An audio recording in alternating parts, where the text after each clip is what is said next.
besar, salah satu prinsip sistem ketatanegaraan kita itu adalah kedaulatan rakyat. Jadi yang berdaulat itu rakyat. Jadi dia sumber kekuasaan yang dimiliki presiden itu atas daulat rakyat. Pendidikan pemilih tidak berhenti pada hari pemilihan itu. Iya. Jadi kenapa harus tinta? Kemarin saya tanya-tanya, harga tinta 15.000 dan setiap TPS 2. Kenapa tidak bisa pantang belanga saja setelah itu?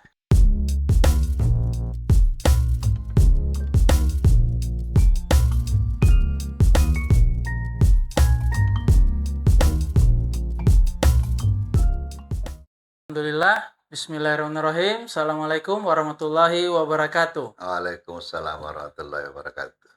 Alhamdulillah wa syukurillah, la haula wa la quwata illa billahil alil azim. Puji syukur kita panjatkan kehadirat Allah Subhanahu wa taala. Alhamdulillah kita masih diberikan kesehatan ini Pak Prof. Kesempatan sehingga kita masih bisa berkumpul bersama Pak Prof ini. Amin. Hadir di podcast KPU Kabupaten Parigi Mutong dengan beberapa agenda yang menjadi program-program KPU yang akan kita bahas sebentar, kita ulas sebentar. Salawat serta salam kita aturkan kepada junjungan kita Nabiullah Muhammad SAW, kepada keluarga, sahabatnya, semoga kita mendapatkan syafaat nanti di yaumil qiyamah. Amin. Jadi beberapa program KPU RI, yang pertama pendidikan pemilih, kemudian ada pemutakhiran data pemilih berkelanjutan, kemudian penguatan sistem informasi pemilu. Jadi kita di sini akan mengulas tentang pendidikan pemilih dengan tahapan non-tahapan pemilu, yaitu edukasi pemilih untuk pemilu cerdas. Jadi kita alhamdulillah dihadiri oleh profesor. Nah, mungkin kita pemirsa penasaran ini, pemirsa penasaran siapa yang membersamai kita ini. Sudah kenal tadi namanya profesor, tapi belum tahu. Nah, jadi memang di podcast ini tidak afdol rasanya kalau bukan yang berkompeten kita hadir gitu. Jadi yang membersamai kita ini akan saya bacakan bagaimana rekam jejak beliau di kepemiluan. Kemudian ada beberapa karya-karya beliau terkait pemilu. Jadi narasumber kita hari ini nama lengkap Profesor Dr. Aminuddin Kasim, SH, M.Hum, jadi sarjana hukum, kemudian magister hukum. Tempat tanggal lahir Donggala 12 Mei 1961. Luar biasa umur ini Pak Prof. Alhamdulillah panjang umur, sehat-sehat. Kemudian beliau juga guru besar di Universitas Tadulako. Kemudian beberapa karya ilmiah beliau berkaitan dengan kepemiluan.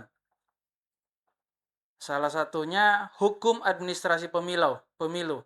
Jadi ini karya-karya beliau, buku dalam tulisan buku. Hukum administrasi pemilu, kemudian ada judul DKPP sebagai perintis peradilan etik terbuka. Kemudian kedaulatan dan pembagian kekuasaan. Kemudian hak memilih dan menyusun daftar pemilih. Dan selanjutnya.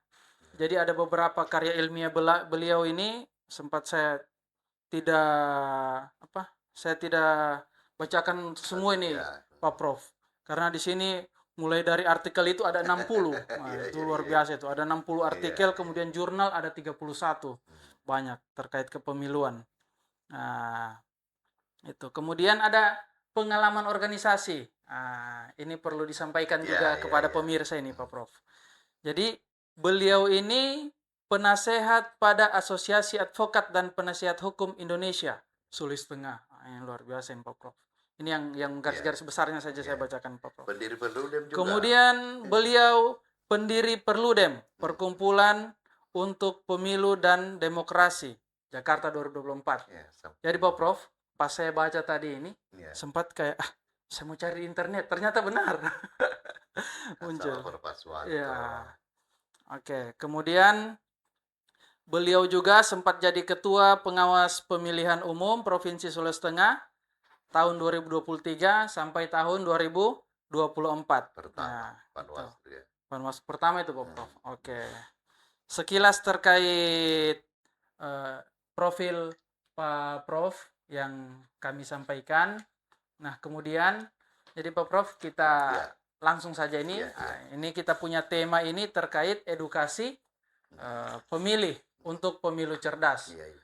Nah, jadi Pak Prof ini yang kita inginkan ini kita ini mengambil ilmu Iya. gitu dari Pak Prof terkait bagaimana edukasi ke pemilih, kemudian agar supaya bahwa pemilih ini cerdas nantinya. Iya, iya. Jadi demokrasi ini terawat bukan hanya habis memilih Milih. sudah selesai Ya, gitu.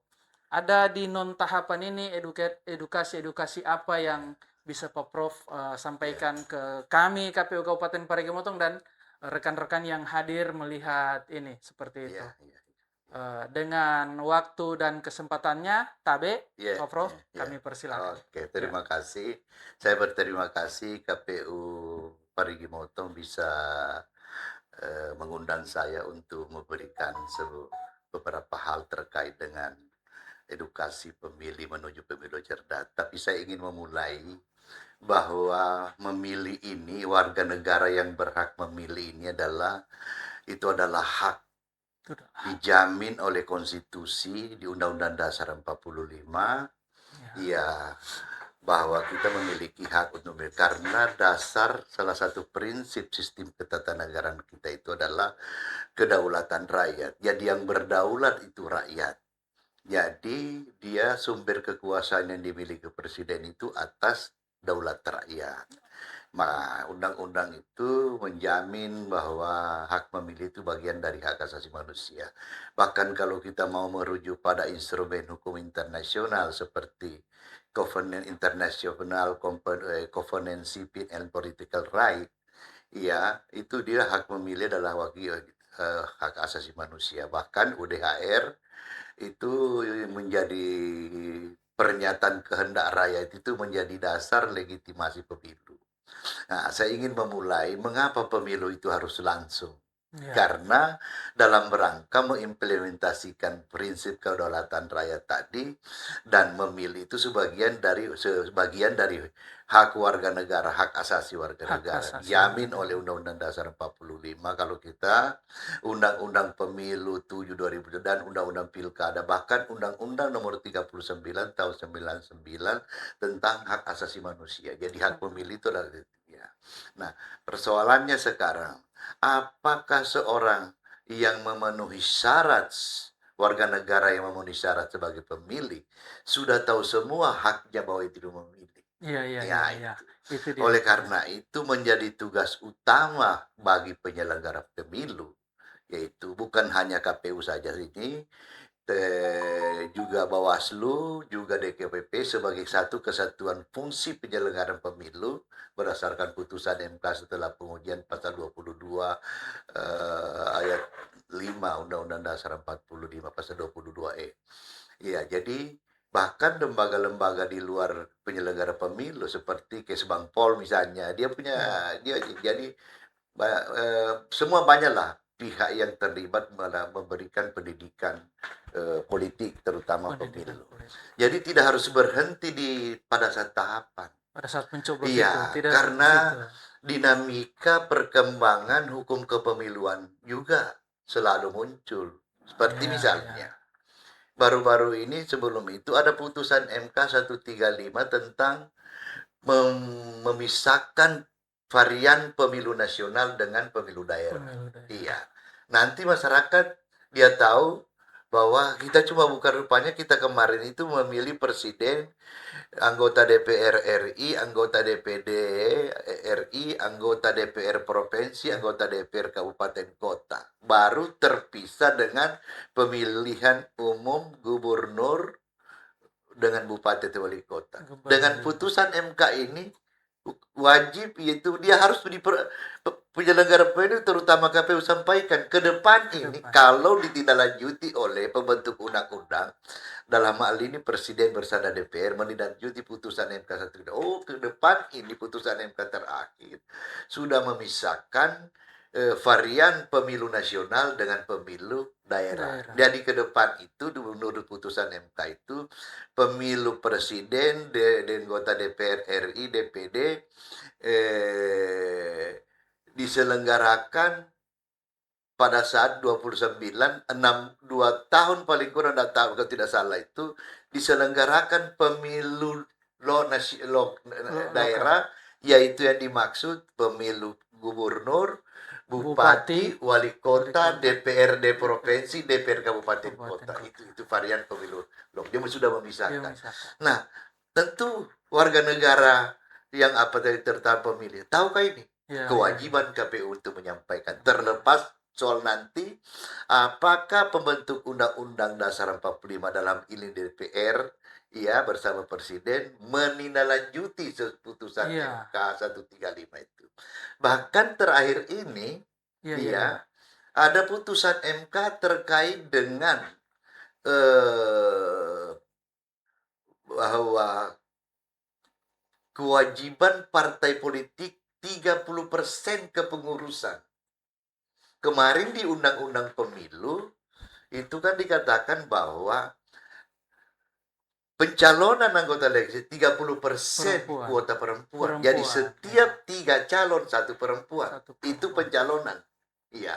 Tadinya derajat hukumnya diletakkan pada peraturan KPU yang lalu pemilu lalu. Tapi dengan Undang-Undang Nomor 7 sudah menjadi derajat hukumnya undang-undang. Makanya KPU karena itu derajat undang-undang setiap 3 calon 1 perempuan. Kalau tidak terpenuhi itu maka batal tidak peserta pemilu satu partai di satu dapil tertentu. Wah, ini info terupdate terus ini Pak Prof ya. Nah, yang terakhir ini putusan MK ternyata partai politik yang berdiri kepengurusannya harus 30% perempuan. Kalau tidak bisa memenuhi syarat sebagai peserta pemilu. Artinya MK ini mungkin menyadari betul bahwa affirmative action terkait dengan soal perempuan harus juga diperhitungkan untuk bisa memiliki panggung. Memang dari segi kualitas banyak sekali sudah anggota DPR perempuan. Iya, bahkan banyak bupati perempuan kita lihat kan Maluku, di Donggala perempuan. Iya, anggota DPR banyak perempuan. Itu dari segi mungkin kualitas menduduki di puncak. Dari segi kualitas jumlah belum tentu itu. Oleh karena itu, pendidikan pemilih ini harus dia tahu semua itu yang tadi itu bahwa Anda ini sebagai pemilih, iya bisa sebagai anggota kepengurusan kalau tidak partai politik ini putusan yang terakhir. Nah, itu satu hal. Ini tantangan untuk partai politik Iya. Nah, jadi juga partai politik memiliki tugas sebagai melakukan edukasi pemilih supaya menuju pemilu cerdas. Nah, sudah ini hak konstitusional yang dijamin undang-undang. Tapi dalam praktek pemilu-pemilu yang lalu, kadang-kadang pemilih kita ini tidak memahami tentang apa sebenarnya yang saya pilih yang menurut saya bisa betul-betul sebagai pendaulat kedaulatan rakyat itu bisa nanti gubernur, bupati, presiden, anggota DPR betul-betul dia memahami saya itu daulat rakyat itu apa yang Anda setelah Anda duduk. Makanya sebagai pemilih yang cerdas tidak berhenti, pertama ini kan non tahapan. Tapi di non tahapan ini akan ada ribuan orang yang nanti akan memenuhi syarat 17 tahun atau 16 tahun sudah pemilih. Iya, sudah jadi pemilih kan 16 tahun itu. Sudah menikah. Iya, sudah menikah. Nah, tentu dia belum pengalaman ke TPS. Tentu ini Anda itu tetap harus disampaikan bahwa nanti jika pemilu ke depan Anda mendapat undangan atau panggilan surat memilih, Anda harus memilih betul siapa calon yang betul-betul Anda titipkan titipkan kedaulatannya Anda. Sebab jangan hanya 5 menit kita di bilik suara, tapi hasilnya kita tidak nikmati. Itu kita tidak Iya, nikmati. apalagi terutama KPU harus menyampaikan. Kalau pada saatnya memilih ke depan, ini Iya, baik yang baru di itu tidak harus berhenti menyampaikan. Jangan hanya karena 100.000 iya. Anda. Money politik berarti. Iya, lihatlah misalnya kalau calon gubernur, kira-kira siapa calon gubernur yang betul-betul saya nanti kesehatan saya bisa terjamin, Iya. pendidikan saya bisa terjamin. Jadi kita harus itu pendidikan. Makanya sekali pemilih itu pahami visi misi Paham calon. visi misi. Kalau dia partai, pahami visi misi partai itu. Mereka kan kampanye nanti kan dia akan menyampaikan, kami kalau jadi anggota DPR, kami akan kepedulian kami kepada rakyat, misalnya soal UMKM kita tumbuhkan, apa semua, penyerapan tenaga kerja, apa semua, itu tidak harus berhenti. Tidak harus Nah, berhenti. pemilih ini supaya dia cerdas, ya, harus dibekali semua itu dia. Iya, iya, Bukan iya. hanya peraturan-peraturan yang banyak keluar, Iya. ya, ya tentang hak perempuan. Anda ini pengalaman, perempuan banyak tidak tahu. Padahal yang menentukan sebuah partai politik bisa sebagai peserta pemilu Iya, iya. perempuan. Begitu ya, Coba Pak kalau Prof. misalnya, Iya, iya, ya iya. toh, Iya. kalau tiba saatnya pada saat makanya partai politik babuju-buju itu perempuan menjelang pencalonan. Ayo kita ke Ayo, Jakarta. iya.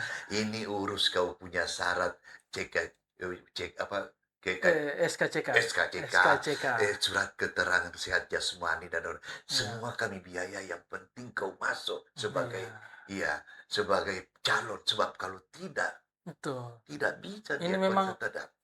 permisi Pak Prof. Iya. Ini memang menjadi syarat wajib. Nah, saya Ini biasa jadi syarat wajib. kadang-kadang mungkin dalam tanda kutip biasa saya pada Anda ini barangkali dibodoh-bodohi sama laki-laki, Anda dibuju-buju, padahal Anda bisa gagalkan itu kalau semua partai pun, kalau semua perempuan bersepakat jangan mau masuk sebagai calon, maka cuma berapa peserta pemilu di dapil itu. Dulu waktu saya tenaga ahli Bawaslu, ada begitu contoh Iya, Golkar iya. di Palu Selatan, varian 1, 2, 3 perempuan itu sudah lama ini tidak terpenuhi. LL semua 1P. Gila. Nah, Tidak bisa peserta pemilu. Nah, kalau suara sekarang, Golkar pemilu yang lalu iya, di dapil Palu Selatan ada berapa memang? Ya, terpaksa lah.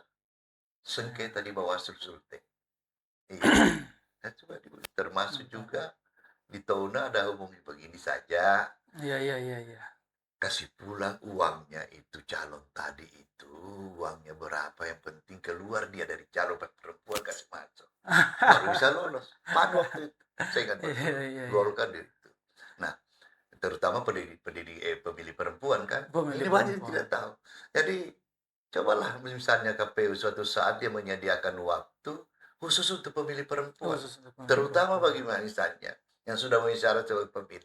Anda bisa masuk ke pengurusan, tidak bisa di nanti peserta pemilu itu kalau 30% ke pengurusan di semua Betul. tingkatan. Jadi Pak Iya, Prof berarti memang kita ambil untuk Kabupaten Parigi Motong ini Iya. Pak Prof. Jadi edukasi ke masyarakat ini, Iya. tadi kan kita ulas sedikit tentang bagaimana peran perempuan Iya. dalam ikut kontestasi politik, Iya. masuk ke dalam satu partai, Iya. begitu Pak Prof. Iya. Nah, Bisa, ya. bagaimana apa lagi namanya, kiat-kiat atau edukasi ke kaum perempuan ini Pak Prof, Iya, supaya jadi mereka itu. ini Iya. SDM-nya ini lebih wow Selama begitu. ini kan perempuan Gitu. kita selalu Untuk masuk partai. lebih banyak misalnya memang itu dia hanya cuma di dapur terus di rumah. Iya. Dia memiliki hak prinsip sebagai bagian dari warga negara, punya hak untuk dipilih dan memilih. Dipilih Ya, dan selama ini lebih banyak dari segi jumlah, lebih banyak memilih. Tapi iya, dipilih. dipilih. Iya, cobalah sosialisasikan itu. Anda itu ke 30% kepengurusan 30%. parpol itu putusan MK terakhir. Bahkan kalau pencalonan, kalau tidak ada perempuan 30 dari 3 tidak ada satu, Tidak ada itu satu. tidak bisa Selesai. selesai. Selesai. Jadi sebenarnya kalau kita berpikir kebalikan, yang menentukan partai politik peserta pemilu dan satu dapil Iya. bukan lagi-lagi perempuan. Perempuan. Bagaimana kalau mereka semua Tidak. kita sepakat? Iya toh? Iya, Kita iya, sepakat jangan ada iya. mengisi dari 3 1 perempuan. Tapi KPU juga repot. Repot. Repotnya Iya. apa? Apa? Anda barangkali KPU tidak bersosialisasi. Sosialisasi. Bayangkan kalau tidak, bayangkan misalnya kita bayangkan pada saat pemilu nanti di dapil bisa satu dapil kan Iya. tidak semua dapil Tidak biasanya semua ada seperempat di satu dapil atau katakan semua dapil Semua dapil. tidak Ya. ada peserta Tidak perempuan. mau bagaimana Anda mau cetak suara iya Betul, iya betul. mau Iya. pencalonan Pencalonan. tidak bisa kan tapi tidak tentu kita tidak inginkan perempuan semua unjuk rasa Unjuk rasa. menghukum partai politik tidak mau maka siapa yang mengisi DPR DPR, betul. siapa gimana mengisi DPR dan tidak ada peserta pemilu di semua dapil ini dapil 1 dapil 2 maka kosonglah representatif tapi itu juga rakyat juga dirugikan termasuk perempuan. Jika terjadi apa-apa di masyarakat, di mana aspirasi mau disalurkan.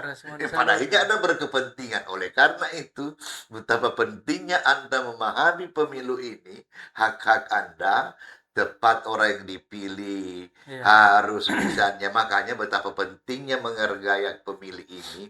Makanya pemilu itu ditetapkan pada hari libur dan hari yang diliburkan. Hari libur dan Itu hari esensinya. Karena asas langsung tadi. Iya. Bahkan demi untuk menjangan pemilu yang baik adalah pemilu yang partisipasi pemilih tinggi. Bisa dinilai kinerja KPU satu tempat. Misalnya, kalau pemilih 40% datang ke bilik suara, berarti KPU tidak mensosialisasikan. Bayangkan, untung rata-rata ini kan 70%. Sudah lumayan. Iya. Nah, itu satu hal itu. Jadi betapa pentingnya peran KPU. Tidak hanya pada tahap pemilu. Iya, di non-tahapan ini sejak dini harus. Karena ada perkembangan regulasi. Iya, ada perkembangan regulasi. Iya, mungkin ada ada perubahan-perubahan dan potret di lembaga-lembaga perwakilan yang Anda salurkan itu yang bisa mengartikulasi, mengagregasi kepentingan rakyat apa semua itu. Itu hal-hal yang penting. Makanya itu pemilu itu langsung sebagai bagian dari untuk mewujudkan prinsip kedaulatan rakyat, mengapresiasi HAM dalam bidang politik. Jadi sebenarnya orang datang ke bilik suara itu adalah itu kalau teorinya sebenarnya Sansa Kroso itu daulat rakyat itu indivisible, melekat. Indivisible ya, melekat pada diri, tidak bulat, tidak bisa dibedakan, indivisible dan inalienable. Jadi dalam teori kekuasaan saya boleh serahkan, tapi kehendak tetap sama saya. Jadi merengek-rengekkan orang anggota DPR, memuju-buju sampai dengan cara-cara yang destruktif, pakai uang. Pilih saya pengemis. Padahal serta sudah duduk, iya, dilupa. Itu. Jadi begitu. Tadi itu di hari yang diliburkan. Iya. Bahkan kalau mereka misalnya sakit, dibawakan itu kertas suara dan penting ada pengawal adil atau tak. Karena dia harus bahkan di penjara pun harus disediakan TPS. Betapa pentingnya hak untuk memilih itu dalam rangka itu merealisasikan hak asasi manusia di bidang politik. Jadi tugas negara terutama penyelenggara pemilu ketika banyak orang pergi ke bilik suara maka menyampaikan pesan bahwa pemenuhan hak asasi manusia. Karena kalau kita bicara HAM dalam konteks secara umum khususnya dalam pemilu, ada 3 komponennya. To respect, penghormatan. Sudah kita hormat, undang-undang sudah bilang. Iya, To iya. protect, melindungi, tapi to fulfill pemenuhannya. Kalau di bidang pemilu nanti terpenuhi to fulfill hak Survei. asasi manusia ketika dia pergi mencoblos di bilik suara. Iya. Iya, iya. Betapa pentingnya menghargai. Makanya biasa saya di dalam kuliah. Ya toh, saya tanya sama mahasiswa. Mengapa penting asas rahasia? Ya. Hmm, Kenapa penting asas Iya. rahasia? Betul. Kenapa harus dibikin bilik suara? Kenapa harus kenapa harus ditutup-tutup? Iya. Iya, iya, iya. Bukankah kalau di tengah lapangan ditaruh satu-satu nomor pendaftar pemilih nomor urut ini masuk ke tengah lapangan. Lapangan. Kita di pinggir lapangan yang dua tidak bisa juga kita lihat Iya, sudah iya, iya. rahasia. Betul. Betapa pentingnya sebuah asas mahal dibayar. Asas Iya, rahasia iya. mahal, miliaran dibayar. Karena pembuatan TPS dengan sudah honor petugas kelompok KPPS KPPS. itu sampai 5 juta itu kali berapa TPS? Iya. Mengapa Iya. asas jujur itu? Asas jujur itu Asas mahal jujur. dibayar. Saya tanya, di mana implementasi asas jujur bagi pemilih? Sebenarnya asas jujur itu tidak ada di zaman pemilu Orde Lama. Nanti asas jujur itu setelah pemilu di Orde Baru. Setelah di Orde Baru. Iya, Iya. karena apa? Kenapa begitu? Dulu, Iya, Pak dulu Prof. kan masih ingat di zaman rezim dulu Iya. Soeharto. Bayangkan jam 8 memilih di Sulawesi Selatan, jam 9 sudah ada hasil jadi. Di Jakarta waktu itu. Ini pengalamannya Pak Prof ini ya? Iya, iya, Iya, iya. kalau waktu masih Waktu dulu. almarhumnya itu. Iya, iya, iya. Berarti lebih hebat mesin penghitung di zaman Orde Baru. Nah ini kita pemilih dari KPPS di kotak suara Naik ke beralih TPS. ke TPS, beralih direkap di KPPK. Iya. Iya, dihadirkan semua saksi parpol. Habis itu rekapnya dibawa ke KPU. Sampai hitungan bulan kan. Makanya asas jujur itu nanti diletakkan di pemilu-pemilu setelah Orde Baru. Tidak itu. Itu terikat bagi KPU. Jangan memanipulasi suara. Menambah, mengurangi. Karena ketika KPU menambah satu suara, Anda menciderai kedaulatan rakyat. Iya. Makanya itulah sebabnya. Ketentuan pidana dalam undang-undang pemilu, pemilihan umum, dan pilkada. Bagi penyelenggara pemilu yang menambah, mengurangi suara parpol atau menambah, ancamannya ditambah berapa? Sepertiga kan? Sepertiga. Kalau Anda, kalau orang biasa tidak. Asal itu, betapa pentingnya itu menjaga. Nah, mahalnya asas jujur itu. Di mana dibuktikan? Di mana dia, Pak Prof? Itu tinta. Tinta itu. Itu adalah merealisasikan asas jujur. Bahwa saya sudah menunaikan hak konstitusionalnya. Bukti bahwa saya itu. Kenapa harus tinta? Kemarin saya tanya-tanya. Harga tinta 15.000 dan setiap TPS 2. Kenapa tidak bisa pantang belanga saja setelah itu? Ya, petugas KPPS. Bagi yang sudah memilih, pasang jidat, ini bantai. Betapa pentingnya satu asas mengeluarkan biaya negara. Tinta. Kalau dihitung seluruh Indonesia, ratusannya. Iya. Kenapa bukan? Tepung saja. Bagi yang sudah keluar dari TPS, taruh tepung itu berarti menunjukkan kau sudah memilih. Untuk membuktikan asas jujur itu di sini. Itulah asas itu dibayar dengan taruhan ratusan juta membeli tinta. Luar biasa. Nah, yang begini-begini, Anda tidak berhenti menyosialisasikan kepada pemilih agar memilih cerdas. Kalau Anda tidak hanya ini surat suara masuk di kotak warna ini tidak hanya itu. Kalau sudah memilih, teluk itu ditinta. Apa maknanya? Iya.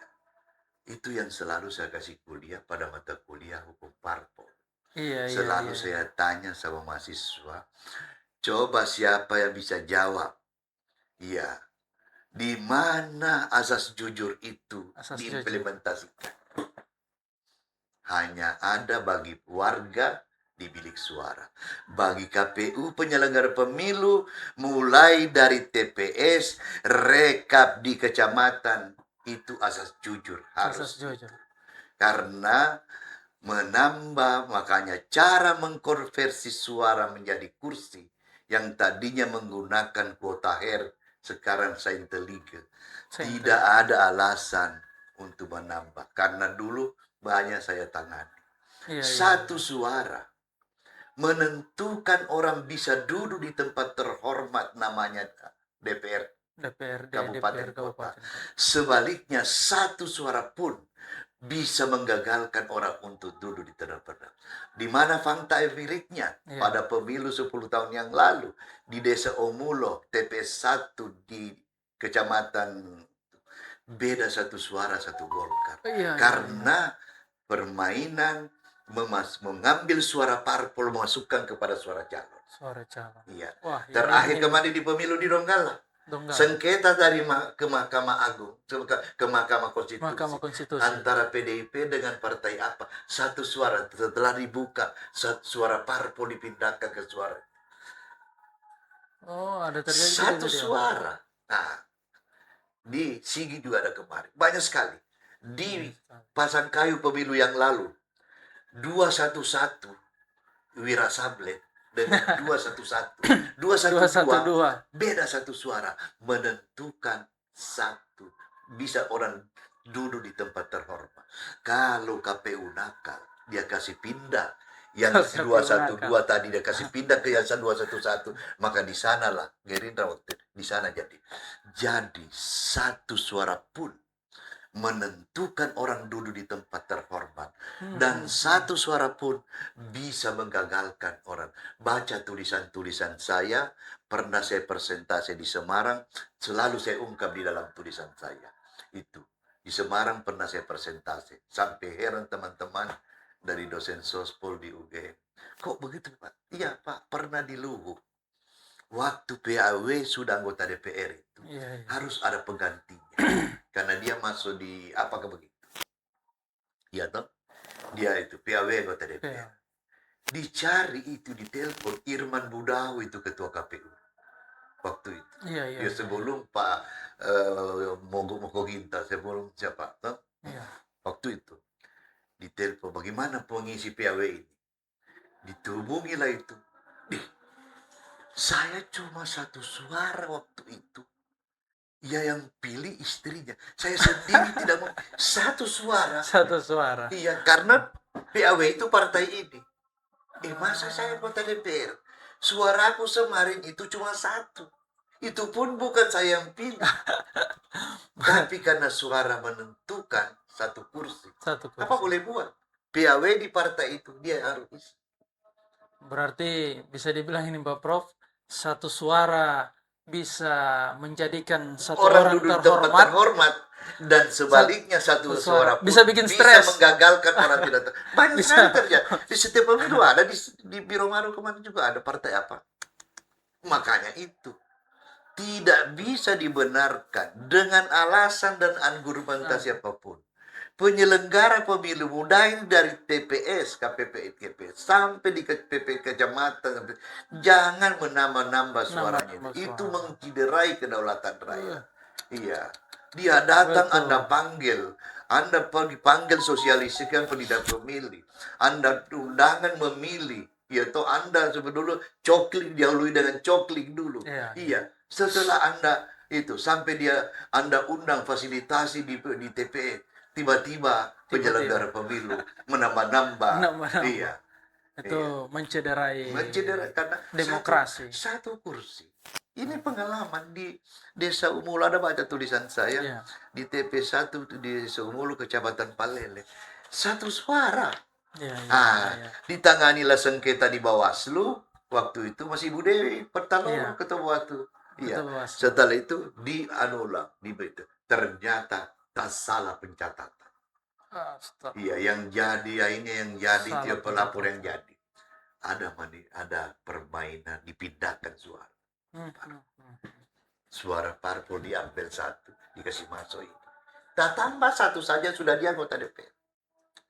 Itu kan Ini hal-hal begini yang memang mencederai itu yang demokrasi bagian kita, akhir Pak itu, Bro. ya toh.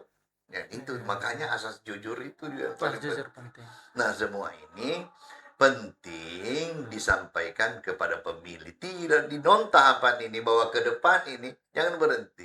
Supaya mereka tahu, oh, Mereka paham betapa pentingnya, ya toh, suara kami ini suara. Iya, iya, iya. menentukan anggota Menentukan. DPR duduk di tempat terhormat. Meskipun satu, sebaliknya satu pun bisa menggagalkan orang duduk di tempat terhormat.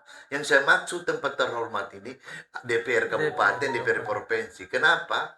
Kepada di mana-mana kan kita kepada yang terhormat, kepada yang terhormat Terhormat. anggota Iya, iya, dewan, iya. Gitu, sampai gitu. juga kalau baca doa di kampung ada anggota DPR dan dapil itu. Biarpun kita profesor, tetap dia dulu songkolo di depannya. Didahului anggota DPR, baru profesor. Karena kepada yang Ada terhormat. songkolo Ya. di depan. Karena begitu tempat terhormat. Karena tempat terhormat dia duduki. Tapi jangan duduk di tempat terhormat Ya, dengan cara-cara tidak terhormat. tidak terhormat. Iya. Jadi Pak Prof, berarti memang pemilu ini tidak hanya kita nilai atau kita ukur dari satu sisi bahwa oh hanya memilih, mencoblos, datang ke TPS, tapi ada esensi. Iya. Ada esensi. Beri dia supaya menjadi pemilih cerdas. Esensi Bahwa saya datang ke TPS ini adalah hak asasi saya. hak asasi. Iya. Daulat saya untuk saya titipkan. Jadi sebenarnya begini. Itu kan dia pergi ke TPS sama dengan melakukan kontrak sosial 5 tahun. Kontrak. Saya titipkan kedaulatan ini kepada si ini. Iya, iya. Kepada calon presiden ini. 5 tahun kan pemilu ditafsirkan adalah pemilu adalah evaluasi secara periode kepemimpinan. Ya kan begitu. Iya, 5 tahun dia datang lagi ke bilik suara. Ternyata 5 tahun yang lalu saya melakukan kontrak sosial di bilik suara itu tidak tidak amanah. Iya. Tidak Saya makan di 5 tahun kali ini saya putuskan kontrak sosial itu, saya kasih pindah dengan surat suara ini. Dan Jadi makanya di dalam tulisan saya itu ruang di bilik suara adalah sarana kontrak sosial antara rakyat dengan calon pemimpin yang dia itu. Kontrak sosial itu teori sebenarnya berbasis pada teorinya Sansa Kroso. Iya. Sama dengan tadi, kehendak rakyat itu, kedaulatan itu inalienable dan indivisible. Tidak bisa dicabut, tidak bisa dipindahkan. Tidak bisa Kalau kekuasaan bisa dikasih dia baca buku saya di Hukum Administrasi Pemilu. Baca asas langsung di situ. Beli lewat Shopee. Siap, Pak Prof. Karena Ketua KPU Kota sudah memesan 12 biji Pak lewat Idrus. Shopee. Iya. Karena dia bagi kepada pembedah, Dr. Asdi Pai dengan Nur Absa pembedah. Penulis buku ini saya, Ibu Dewi Petalolo, Naharuddin, Leli Tibaka, dan Supriyadi. 5 orang penulis. Salah satu yang menarik di situ adalah, makanya nanti saya titipkan sama siapapun, tim sel, apakah salah satu pembedah buku itu, Bapak tanya selalu calon komisioner ini, mengapa asas langsung L yang di depan, langsung di depan, bukan bebas duluan, bukan umum duluan, bukan jujur. Sebab kalau bebas duluan, singkatan KPU bukan luber dan jujur, tapi berat jadul. Ada di situ ditulis. Ada di situ. Iya. Diulas di bukunya Pak Prof. Ternyata ada alasan pembenarannya secara teoritis. Bacalah buku itu. Rugi kalau Oke, Pak Prof. Sekaligus saya promosi buku saya itu. Hukum Administrasi Pemilu. Di situ kami ulas bahwa hukum administrasi itu bicara tentang bahwa hukum administrasi adalah bagian varian dari hukum administrasi negara. Di situ terurai secara jelas bagaimana hubungan hukum antara KPU dengan calon anggota DPR RI, hubungan hukum antara KPU dengan calon DPD, hubungan hukum antara KPU dengan calon presiden, hubungan hukum antara KPU dengan calon anggota DPR provinsi, DPR kabupaten kota, dengan hubungan hukum antara KPU dengan pemilih. Itu melalui misalnya pendataan pemilih sampai coklik. Begitu Anda tugasnya Anda. Sampai Anda harus mendata. Karena ada 2 kategori pemilih datang di bilik suara. Pemilih datang di bilik suara. Ada karena keinginan pemilih. Keinginan pemilih. Ya, dan saya biasa pakai istilah. Ada karena kesalahan penyelenggara, ada karena kesalahan pemilih. Ada karena kesalahan pemilih. Kesadarannya. Iya, iya. Ya, Oh, kesadaran. iya misalnya. Kesadaran. Kenapa saya tidak mau pergi memilih di bilik suara? Iya. Calon yang disuguhkan untuk saya pilih tidak ada yang pas. Itu Iya. golput. Golput. Tapi lebih berbahaya kalau mereka tidak memilih hanya karena Anda lalai mendaftar dia sebagai pemilih. Di situlah Anda tidak melakukan pemenuhan hak asasi itu. Itu yang berat. Kesalahan bagi penyelenggara pemilu dan lain-lain orang. Jadi kesalahan administrasi. Betapa pentingnya Anda harus mendata pemilih. Harus mendata. Secara mutakhir. KPU melayani, Iya, ya Pak Prof. KPU melayani. Itu pendataan pemilih non tahapan. Karena ada lagi pengurus yang sudah masuk ke partai politik. Jadi ASN jadi apa? Nah, dengan kemarin banyak di Kota Palu itu dia mau mendaftar PPK. Ternyata banyak tercantol sebagai pengurus partai. Rame-rame mereka harus dibersihkan. Iya. Itu semua. Iya itu. Baru ada orang yang meninggal. Iya, jangan ada yang itu kan dikritik orang. Ternyata daftar pemilih tetap dan daftar pemilih tambahan banyak tuyul di dalam. Jadi terima kasih atas penyampaian ini Pak Prof. Ini luar biasa bahwa edukasi untuk pemilih menuju pemilu cerdas ini memang hanya di tahapan. Tidak hanya di tahapan, di non tahapan juga harus dipersiapkan. Karena ada orang yang baru kawin 6 tahun. Mestinya dari awal ini jadi pendidikan pemilih tidak berhenti pada hari pemilihan itu. Jadi ibarat ini Pak Prof. Ibarat orang mau urus SIM. Bukan nanti hari urus SIM-nya itu mau belajar setir. Jadi sebelum itu harus dia pelajari dulu bagaimana menyetir yang baik. Apakah putusan MK 2 terakhir ini pemilih tahu? Pemilih tahu. Iya. Dia pikir nanti saya ini nanti sudah katakan misalnya contoh. Iya. Undang-undang menindaklanjuti putusan 135 putusan MK. Dia pikir masih ini datang ke sana dia pikir masih ada calon DPR RI, masih ada calon DPR RI kabupaten kota dan provinsi. Padahal itu nanti 2 tahun setelah 2029. Karena pemilu itu tahapan keduanya adalah 31. Tahun 2031. 2 tahun setelahnya putusan MK perintahkan itu.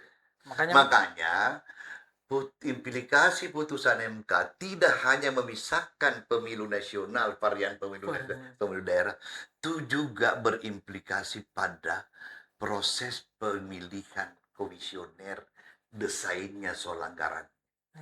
Pertanyaannya, apakah setelah pemilu 2029 2 tahun itu harus ditambah masa jabatan anggota DPR? Iya. Atau pemilu selah? Mana biayanya? Kalau ditambah, undang-undang bilang masa jabatan anggota DPR 5 tahun. Iya. Mau ditambah melanggar Undang-Undang Dasar 45, bukan cuma undang-undang. Tapi kalau sepanjang ada undang-undang yang menyatakan diperpanjang atau memilih pemilu selah, tetap ada pemilu. Tapi konsekuensinya, desain. Iya, apakah anggota KPU yang menyelenggarakan itu sedang antara dia berakhir 2027? Iya. Ya kalau tidak salah. Rekrutmen Anda tanggal 2027. Ini kalau sesuai dengan SK itu 2029 untuk Parigi Motong. Tapi ada beberapa tempat 2027. Ada beberapa tempat. Mungkin yang Provinsi tuh. Iya. Ada yang itu. Iya. Jadi Pak Prof, terima kasih banyak atas informasinya, informasi terupdate. Kemudian ada beberapa pengalaman, kemudian ilmu pengetahuan dari Pak Prof yang telah mengedukasi pemilih-pemilih secara umum di Kabupaten Parigi Motong melalui podcast KPU Kabupaten Parigi Motong. Sekali lagi kami ucapkan terima kasih banyak Pak Prof. Saya juga Ya. berterima kasih. Langsung Karena- closing statementnya Pak Prof. Jadi bertanya kalau saya terima kasih kepada KPU, segenap ketua dan anggota KPU, Pak Rigi, karena dengan acara ini barusan saya injak di kantor ini. Barusan kali Iya. di kantor ini. Yang kedua, saya berterima kasih kepada sekalian semua anggota KPU. Ya. Bisa dengan lewat acara ini Anda sekaligus menunaikan salah satu tugas Anda sebagai pendidikan pemilih kalau siaran ini didesiminasikan kepada warga pemilih. Siap. Iya, Ini itu akan salah satu dipublikasikan. Anda sudah menunaikan tugas sebagai penyelenggara pemilu. Yang jelas menurut saya pendidikan atau edukasi untuk pemilih menuju pemilu cerdas tidak ada berhenti di momen pemilu saja. Siap. Harus terus-menerus dilakukan. terus-menerus. Karena pertama dinamika perkembangan masyarakat, ya ada yang lahir memenuhi syarat sebagai pemilih, ada yang sudah tidak berhak memilih. Iya, karena ada sudah yang tidak memilih. Ada sudah Iya, tidak memilih. ada juga tidak berhak memilih karena sudah masuk anggota kepolisian. Iya. Betul. Ya Ada yang toh? sudah masuk Anggota kepolisian itu semua. So, Dia tidak bisa pikir memilih dia ini dia. dari tadinya pergi ke bilik suara 2 kali pemilu, setelah diterima anggota Jadi polisi polisi, masih bisa seperti itu. Nah, itu tidak semua. bisa. Iya. Betul. Paling tidak bukan yang bersangkutan ya, dia punya keluarga itu. Keluarga. Kau sudah tidak ada memilih polisi sementara ini. Kira-kira begitu. Iya. Oke. Nah, itu kira-kira Ya. ya. Oke, terima kasih banyak Pak Prof. Terima kasih ya. Ya, jadi salam ya pada semua warga Siap. Parigi Motong. Parigi Motong. Saya undur diri, mengucapkan terima kasih sekali lagi. Assalamualaikum warahmatullahi wabarakatuh. Dan selamat malam. Waalaikumsalam. Sampai jumpa di lain kesempatan. Terima kasih acara, ya. banyak Pak Prof. Iya. Ya. Jadi terima kasih, itulah tadi beberapa hal yang bisa menjadi pelajaran, edukasi-edukasi yang diberikan oleh Pak Prof ke pemilih-pemilih yang ada di Kabupaten Parigi Motong menuju pemilu cerdas. Jadi demikian apa yang kami sampaikan, lebih dan kurangnya kami mohon maaf. Dari KPU Kabupaten Parigi Motong, kami ucapkan terima kasih. Wabillahi taufiq wal hidayah. Assalamualaikum warahmatullahi wabarakatuh.